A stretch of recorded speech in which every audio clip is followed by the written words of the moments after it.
And thanks for joining us today on UnboundRadio.com. I'm your host, Sean from SGT Report. And on the line today, we have our good contributors and friends, Rory and Peter. Gentlemen, welcome. Thank you. Thanks for joining us today. And on the line, direct from Canada and BullionBullsCanada.com is our longtime friend, Jeff Nielson. Jeff, welcome. Guys, nice to be back again. Nice to have you, sir. How have you been? Well, hanging in there. Being in this sector, it's just a matter of survival.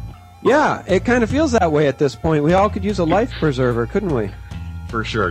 It's just a matter of realizing that this is all totally unsustainable, that one way or another things must turn in the near future, and then just simply waiting for the next shoe to drop, essentially. Let me ask you this. I don't know if you had the ability to listen to the first part of our program today, in which we were talking about doomer headlines versus reality. It's easy to label those in the alt media doomers, but the reality is pretty scary. And here's an article from SHTFplan.com. Our friend Max Slavo, he writes that Bernanke confirms, quote, "If we were to tighten policy, the economy would tank." Jeff, I don't think anybody, with the exception of maybe Andy Hoffman and a few others, have followed this as closely and written about it as extensively as you have. What is your take on that? Is Bernanke in a box? Well, if I'd have known you were going to mention the name Bernanke when you had me on today, I would have probably skipped my morning cup of coffee, because simply mention of that man's name now is enough to send me off into a rant. I mean, he's a walking self-parody. I mean, what have we had here? We've had 4 years of this liar talking about an exit strategy, to the point where when he started talking about it again this spring, he wouldn't even use the words exit strategy because everyone would have laughed. So he uses the word tapering instead, he and all the media parrots. And so after 4 years of listening to this same lie, they simply give the lie a different label, and now everybody magically treats it seriously, to the point where many of these mainstream clowns were writing about this tapering as if it had already taken place. And, of course, this is a large part of what's responsible for the bullion prices being held down, because this nonsense is being believed. But here's how ludicrous it is. By simply talking about maybe having an exit strategy, they started pushing up U.S. interest rates. And so simply the talk itself has been costing the U.S. government about $20 billion per month. More importantly than this, of course, this higher interest rates filter through the entire debt-saturated U.S. economy, and so it's become a drag on the U.S. economy of somewhere in excess of $100 billion. So, this is how surreal things are. There can never be an exit strategy when they can't even afford to talk about an exit strategy for more than a few months at a time. And, of course, this is why we've had the latest mea culpas. First there was Bernanke coming out and saying highly accommodative monetary policy will continue for this foreseeable future. And then the last time he stepped in front of the microphone, he says, well, we could go either way. We might lower it. We might increase the money printing. So, the man is nothing but a clown. Anybody who takes him seriously has failed the idiot. Peter and Rory, somebody's jostling their computer quite a bit, and there's a lot of feedback noise coming through, so I just want to make you guys aware of that. I'm not sure where that was coming from. In your latest article, one of your latest articles that I wanted to talk to you about, 3 reasons why the USD is already worthless. There are literally 3 bases for concluding the dollar is literally worthless today. And I'm just going to stick with the first one because it's very straightforward, and hopefully it'll come across well to your audience here. This whole business of this 0% interest rate, permanent 0% interest rate, is the nexus of it. What we have here is we have quote unquote money being created completely for free. Not only is it backed by nothing, but of course all of our money previously was borrowed into existence. So when you borrow money into existence at 0%, it is, in the truest sense of the word, money for free. And in the quantities we're producing it, it's nearly infinite. So, of course, with permanent 0% interest rates, permanent free money created in nearly infinite quantities, any sane person should be asking themselves immediately, how can this be worth anything at all? Because just think about it. If you could borrow infinite amounts of US dollars for free, then why not borrow 50 quadrillion? and then go around and buy up every single asset on the entire planet. Because you never have to pay interest on this phony money. It's all for free, so you could literally steal everything on the entire planet. And of course, this is in fact what the bankers are doing. But they can't do it all in one gulp by printing $50 quadrillion and buying everything all at once. So they're doing it bit by bit in a subtle manner. But the whole point with literally going to 0% interest rates because they couldn't avoid bankruptcy by paying any interest on the debt any longer is a red flag that in the clearest sense of the term, all of this paper is totally worthless. Now, I have one question, and then I'm sure the fellas do as well. They can jump in anytime. Why have we not seen hyperinflation yet? John Williams from Shadow Stats has been talking about it. I think his prediction has been for somewhere between 2013 and 2016. James Turk has been talking about it. Why have we not seen hyperinflation? Is it because all of these trillions is just going into the stock market at this point, or what's your take? Yeah, it's two factors. First of all, it is what you just mentioned. It's the fact that it's been more or less successfully sequestered. They've been able to direct the flow into pumping up all of their paper fraud and through various means avoiding most of this phony paper from flowing into the broader economy. It's accomplished by a variety of methods, and we couldn't even cover them all in the course of this broadcast. But that's basically one half of it.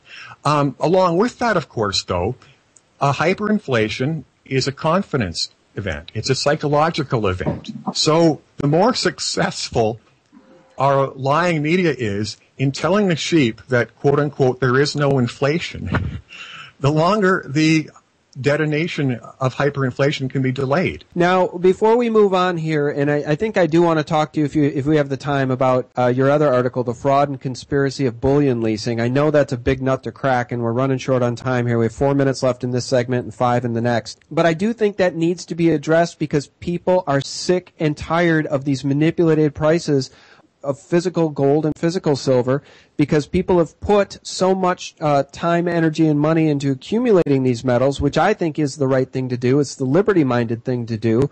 It's the anti-criminal thing to do. And yet, those of us who have done it continue to be punished for our folly. We continue to pay the price because the bankers continue to hammer the real-world price of these metals.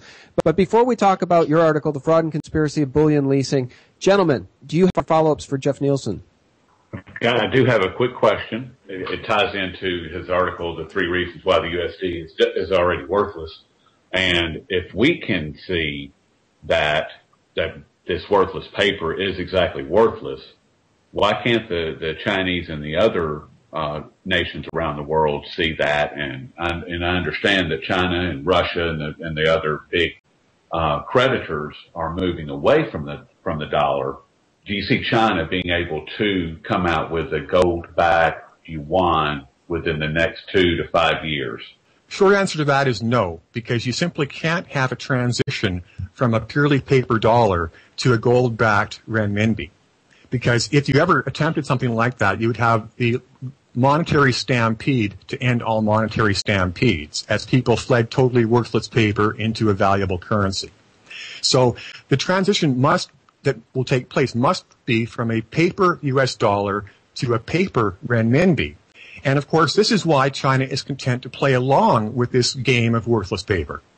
They know that the handoff must take place while the paradigm of fraud still exists. Once they've assumed the control of reserve currency and the transition has taken place and the stampede has more or less been managed, then they can back the currency and restore monetary system, but it can't be done before that. Among other reasons, there can be no gold-backed system until all the deadbeat debtors in the West default on their debts, because, of course, you can't back insolvent economies. Right, but isn't China already doing exactly that quietly with the currency swaps?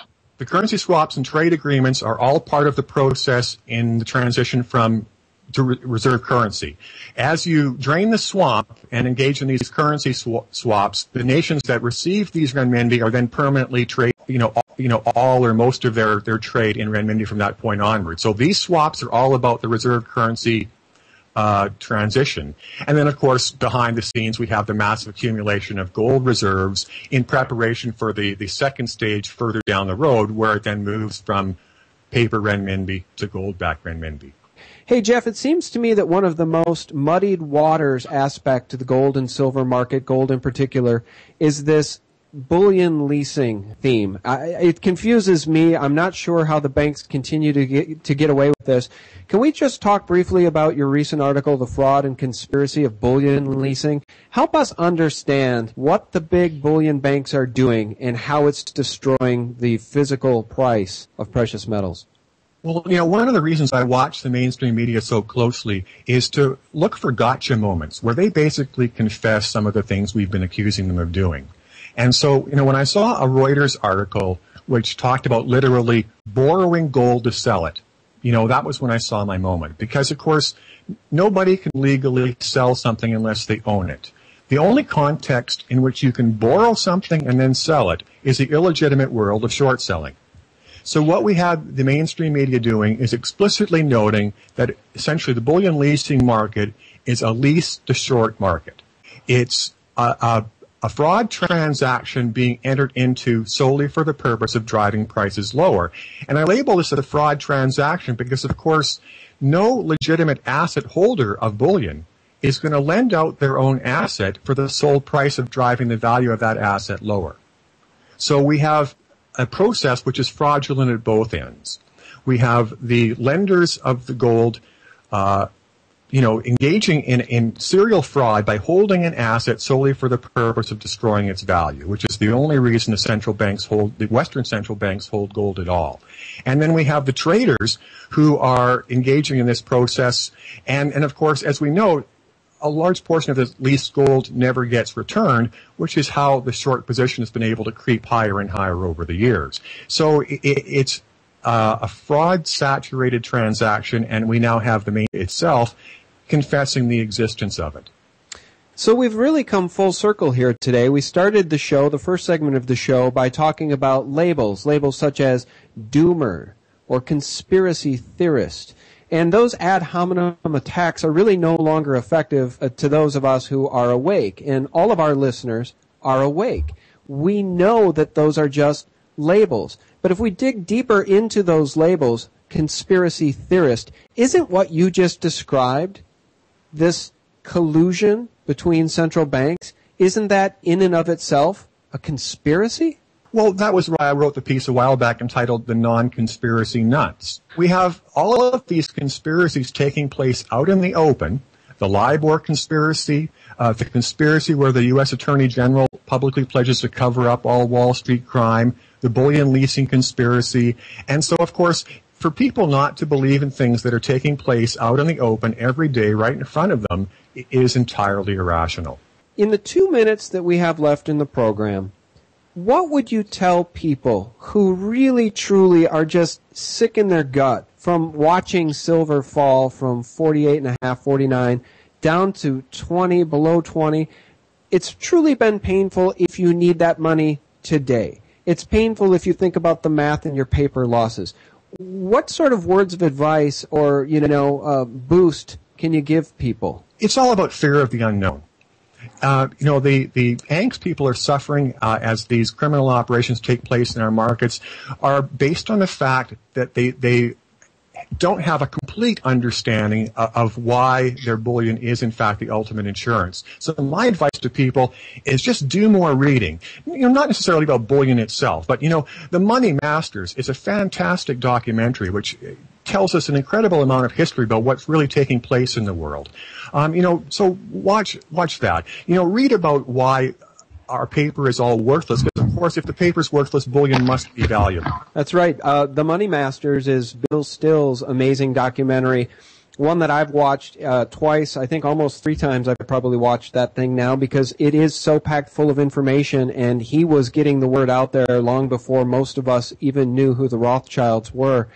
Hey, I want to take this last minute to thank every single person for tuning in, for listening, for supporting the fight for liberty, and for supporting what we're trying to do at sgtreport.com, and to provide your support for Jeff over at bullionbullscanada.com. Nobody is moving heaven and earth quite as far as Jeff in his writing every single day. I'm not sure how you do it, Jeff. It really is amazing. Well, I have to give you guys a big thank you for your coverage, because SGT is a marvelous source of both traffic and intelligent readers that come to our site. You know, some of our new contributors on our forum are people that saw us first at SGT Report. Well, it means the world to us to hear that, and it means the world to us that you guys have tuned in, be it on YouTube or live on unboundradio.com today. Thank you so much for your support. We are all in this mess together, and we truly do care about you and the future of this nation. Thanks for listening. Bye-bye.